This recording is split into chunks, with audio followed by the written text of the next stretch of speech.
वो 10 दिन पार्ट 25। संजीव गुरुजी को तब तक देखता रहा जब तक वो आँखों के सामने से ओझल नहीं हो गए। तब संजीव ने स्वयं को झटका दिया और खुद से कहा, concentrate Sanjeev, concentrate on your work. और लिखना शुरू किया। नंबर 1, दूसरे जब गलती करते हैं। नंबर 2। दूसरा नंबर डालने पर संजीव सोच में पड़ गया। 5 मिनट तक वो माथे पर बल डालता रहा। अरे हाँ, याद आया।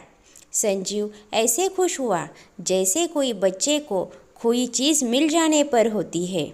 फिर उसने गहरी सांस छोड़ी और लिखा, नंबर 2, जब कोई मेरा इंसल्ट करता है।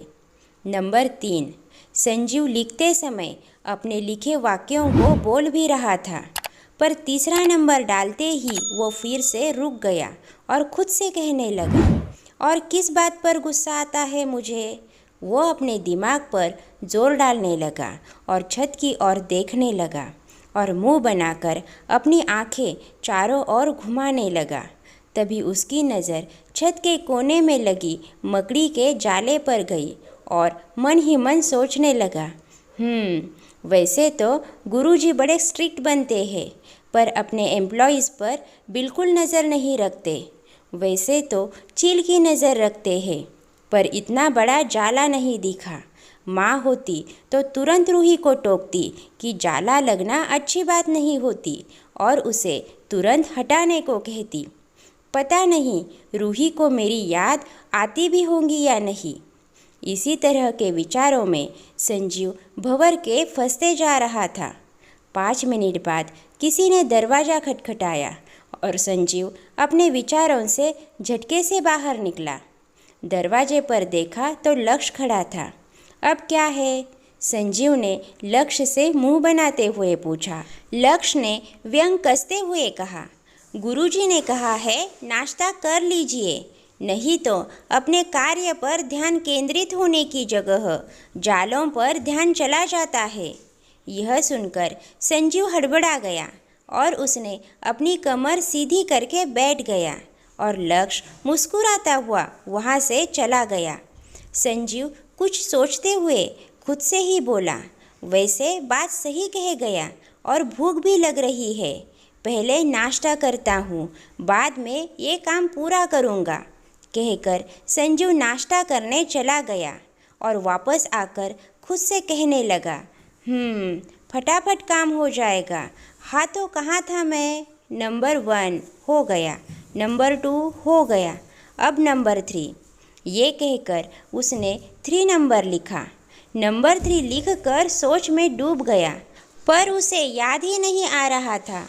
वो इस बात को ऐसे याद करने की कोशिश कर रहा था जैसे कोई विद्यार्थी परीक्षा के समय उन प्रश्नों के उत्तर को याद करने की कोशिश करता है जिनके उत्तर उसने पढ़े तो थे, पर टेंशन के कारण भूल जाता है। वो कोशिश कर ही रहा था कि उसके दिमाग में ऑफिस की बातें चलने लगी। उन बातों से निकलने के लिए उसने उन सब बातों को झटका और दोबारा अपने काम पर ध्यान केंद्रित करने की कोशिश करने लगा, पर वह चाहकर भी ध्यान केंद्रित नहीं कर पा रहा था। उसके मन में बार बार अलग अलग विचार उपज रहे थे और उसमें उलझ जाता था बार बार और अपने काम से भटक जाता था। ऐसा करते करते दोपहर हो चुकी थी, खाने का समय हो गया था। तभी गुरुजी संजीव के पास आए और उससे बोले, लगता है अभी तक काम पूरा नहीं हुआ। कोई बात नहीं, मैंने कल तक का वक्त दिया है, आराम से करो, पर पहले जाके खाना खा लो।